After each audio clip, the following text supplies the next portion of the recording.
গল্পের শুরুতে দেখা যায় একটা মারাত্মক জম্বি ভাইরাস পুরো শহরকে ধ্বংস করে দিয়েছে, সর্বোচ্চ মৃত্যু আর ভয়। এই পরিস্থিতিতে ফ্রান্সিস তার স্ত্রী এরিস এবং দুই ছেলে বড় শোয়া ও ছোট ছেলে লুকাসকে বাঁচাতে শহর ছেড়ে বেরিয়ে পড়ে। তাদের গাড়ির উপর রক্তের দাগগুলো পরিষ্কার ইঙ্গিত দিচ্ছিল যে যাত্রাটা ছিল বিপজ্জনক এবং গ্রামের বেশিরভাগ মানুষই জম্বিতে পরিণত হয়েছে।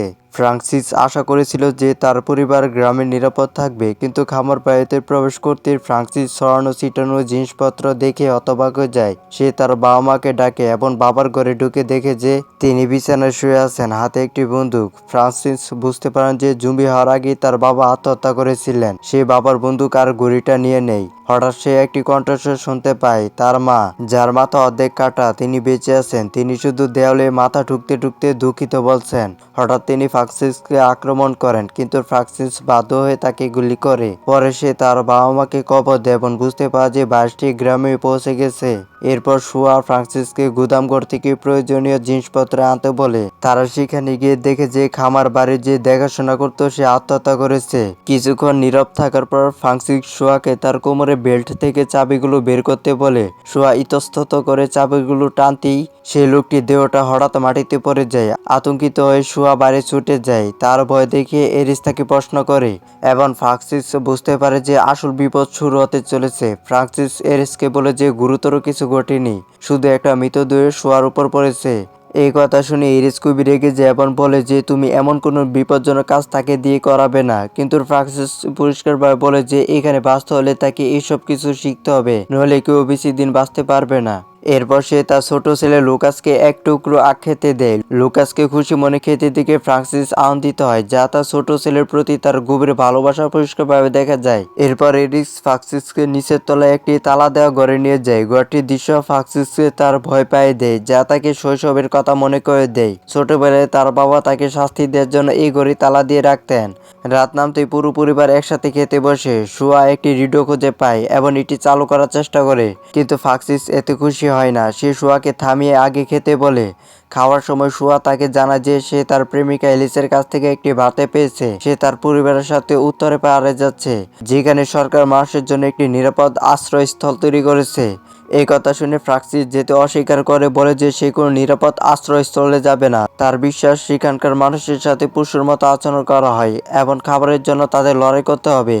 সে পরিষ্কারভাবে বলে যে সবাই এখানেই থাকবে, কিন্তু আরিস তার এই সিদ্ধান্ত একেবারেই পছন্দ করে না। সে রাতে এরিস ফ্রান্সিসকে বলে যে শোয়ার সাথে এত কঠোরভাবে কথা না বলতে, কারণ সে এখন বড় হয়ে গেছে। সে রাতে ফ্রান্সিস একটি ভয়ঙ্কর স্বপ্ন দেখে, যেখানে তার বাবা এক ভয়ঙ্কর রূপে এসেছে। বয়সে হঠাৎ জেগে ওঠে এবং এরিসকে শক্ত করে জড়িয়ে ধরে।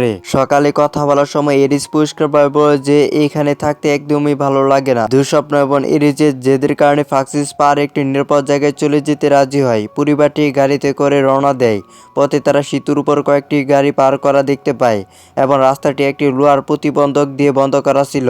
ফ্রান্সিস খামার বাড়িতে ফিরে যাওয়ার প্রস্তাব দেয়। এরিস গাড়ি থেকে নেমে রাস্তাটি পরিষ্কার করার চেষ্টা করে, কিন্তু সে তা নাড়াতেই পারে না। হঠাৎ তাদের সামনে একটি জম্বি এসে হাজির হয়।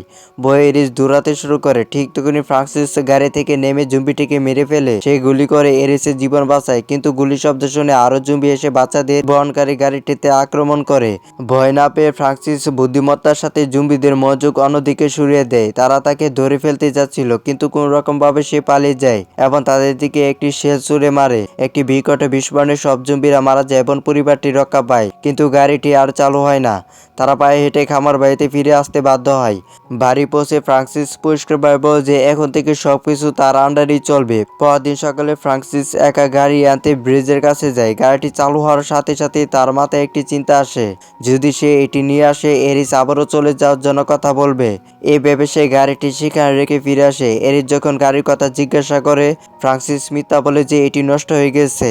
সে রাতে ফ্রান্সিস বাড়িতে আলো এবং শীতাতপ নিয়ন্ত্রণ ব্যবস্থা ঠিক করে এবং বাচ্চাদের সাথে খেলা উপভোগ করে। সবাই নাচতে ও গাইতে থাকে আর এরিস কিছুটা দূরে দাঁড়িয়ে তাদের দেখতে থাকে। তার মনে হয় যে ফ্রান্সিস এখন এই জায়গাটাকে নিজের বাড়ি হিসাবে মেনে নিয়েছে এবং এখানেই থাকতে চায়। কিছুক্ষণ পর শোয়া আর লুকাস একটা পুরনো ফটোশপ অ্যালবাম দেখছিল। একটা ছবিতে তারা তাদের বাবা ফ্রান্সিস আর চাচা দিয়েগোকে একসাথে দেখতে পায়। লুকাস বলে যে জুয়া দেখতে হুবহু চাচা দিয়েগোর মতো। এতে জুয়া বিভ্রান্ত হয়ে যায়। ধীরে ধীরে জুয়া বুঝতে পারে যে ফ্রান্সিস তার আসল বাবা ছিল না, বরং ডিউই ছিল। এই কারণে ফ্রান্সিস সবসময় লুকাসকে বেশি ভালোবাসতো। এতে শুয়া সন্দেহ আরও বেড়ে যায়। পরদিন সকালে ফ্রান্সিস ঘুম থেকে উঠে এরিসের কাছে ক্ষমা চায় এবং স্বীকার করে যে যা কিছু ঘটেছে তার জন্য সেই দায়ী। একথা শুনে এরিসও তার আচরণের জন্য ক্ষমা চায়। ফ্রান্সিস এরিসকে ক্ষমা করে দেয় এবং বলে যে আজ থেকে তারা সবকিছু নতুন করে শুরু করবে। সে তাকে আশ্বাস দেয় যে তারা এখানে থাকবে এবং সন্তানদের সম্পূর্ণ দায়িত্ব একসাথেই নেবে। কথা শেষ হতে ফ্রান্সিস ডিম আনতে খামারের দিকে যায়, কিন্তু সেইখানে পৌঁছে দেখে যে একটা পাগলা কুকুর মুরগিদের আক্রমণ করছে। ফ্রান্সিস কুকুরটাকে তাড়িয়ে দেওয়ার চেষ্টা করে, কিন্তু কুকুরটা তার কবজিতে জোরে কামড় দেয়। ভয় পেয়ে ফ্রান্সিস সঙ্গে সঙ্গে বাড়ি ফিরে আসে। আতঙ্কিত হয়ে আরিস তার ক্ষতস্থানে ব্যান্ডেজ বেঁধে দেয় এবং তাকে বোঝে তাদের এখনই চলে যেতে হবে। এরিস বলে যে পাগলা কুকুরের কামড় খুবই বিপজ্জনক এবং সংক্রমণ ছড়িয়ে পড়লে তার মৃত্যুরও কারণ হতে পারে। এরিস হাসপাতালে যাওয়ার জন্য জেদ ধরে, কিন্তু ফ্রান্সিস অনড় থাকে এবং বলে যে সে কোথাও যাবে না। সে বিশ্বাস করে যে সঠিক চিকিৎসায় ক্ষতটি এখানেই সেরে যাবে।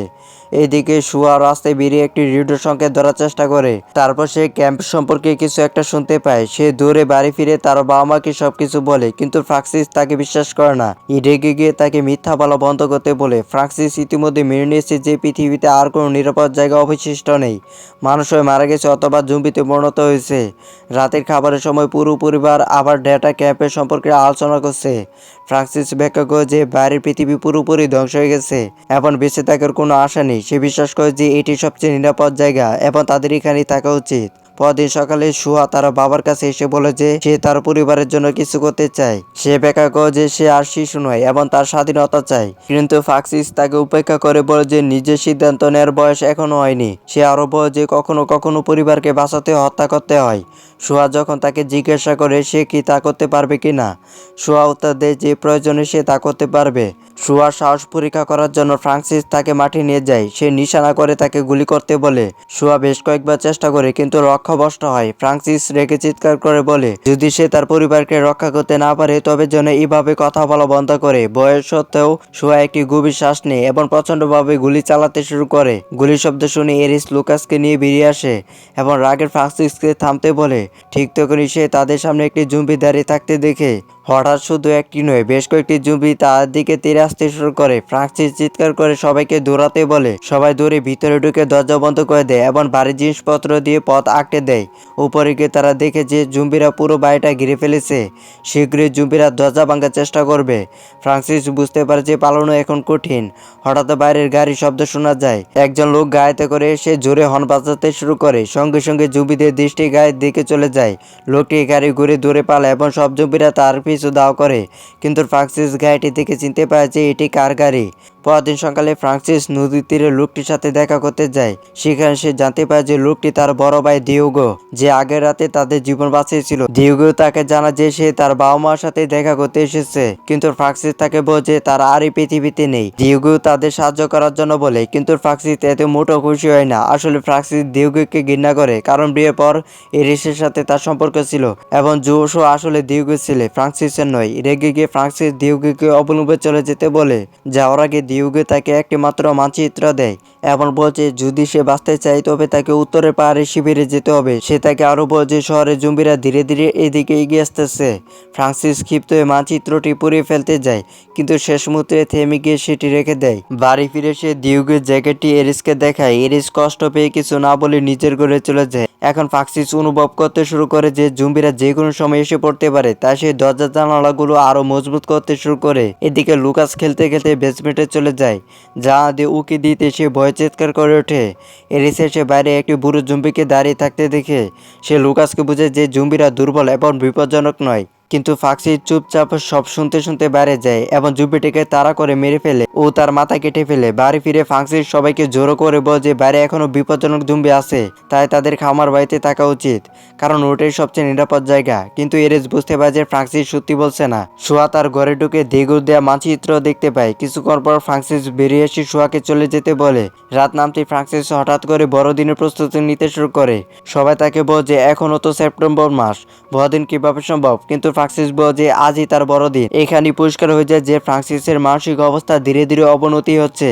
রাতে খাবারের সময় শুয়া তার মাকে মানচিত্রের কথা বলে। এরিস ফ্রান্সিসকে জিজ্ঞাসা করে যে মানচিত্রটা কোথায়। এটা শুনে ফ্রান্সিস রেগে যায় এবং বোঝে তার কাছে কোনো মানচিত্র নেই। এরপর সে বাচ্চাদের বোঝে তাদের মা অন্য কারোর সাথে পালিয়ে যেতে চেয়েছিল, কিন্তু ভাইরাসের কারণে পারেনি।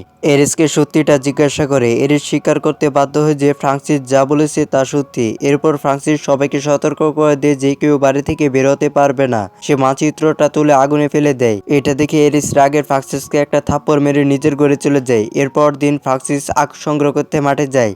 তা চলে যাওয়ার পর এরিস বাচ্চাদের সাথে কথা বলে।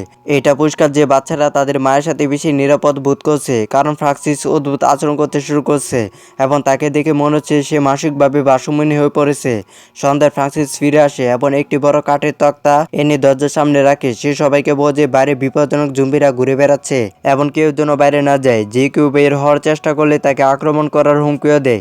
একথা শুনে জুয়া বলে যে তার বাবা সবাইকে ভিতরে আটকে রাখার জন্য সবাই মিথ্যা বলছে। জুয়ার কথায় ফ্রান্সিস ক্ষিপ্ত হয়ে ওঠে। সে জুয়াকে থাপড় মারে, তাকে জারজ সন্তান বলে ডাকে এবং গালিগালাজ করতে শুরু করে। হঠাৎ দরজায় টোকা পড়ে। বাইরে একজন সৈনিক দাঁড়িয়ে সাহায্য চাইছে, কিন্তু জুয়া দরজা খুলে তাকে ভিতরে আসতে দেয়। এরিস দেখে যে সৈন্যটি গুরুতর আহত। সৈন্যটিকে জানায় যে সে ডেল্টা ক্যাম্পে কাজ করত। সে খাবারের খোঁজে শহরে গিয়েছিল, কিন্তু জম্বিরা তাকে আক্রমণ করে। তার সব সঙ্গীরা মারা গেলেও সে কোন রকম ভাবে পালাতে সক্ষম হয়। সে জানায় যে একজন লোক নিজের জীবন বাজি রেখে তাকে বাঁচিয়েছিল এবং মারা যাওয়ার আগে তাকে এই বাড়ির ঠিকানা দিয়েছে।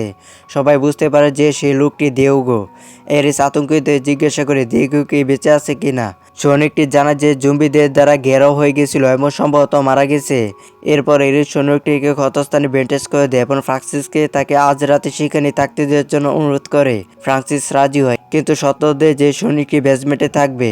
রাতে শোয়া তার মাকে চিন্তা না করতে বলে। সে ব্যাখ্যা করে যে সে জানে যে ফ্রান্সিস তার আসল বাবা নয়, আর এই কারণে ফ্রান্সিস তার সাথে এত কঠোর আচরণ করে। তবুও সে ফ্রান্সিসকে তার বাবা বলে মনে করে। জুয়া বলে যে আজ রাতে তারা রাস্তার অবস্থা দেখতে বের হবে। আইরিস তাকে অনুমতি দেয় এবং জুয়া চুপচাপ বাড়ি থেকে বেরিয়ে যায়। পরদিন সকালে ফ্রান্সিস ঘুম থেকে উঠে দেখেছে শোয়া নেই।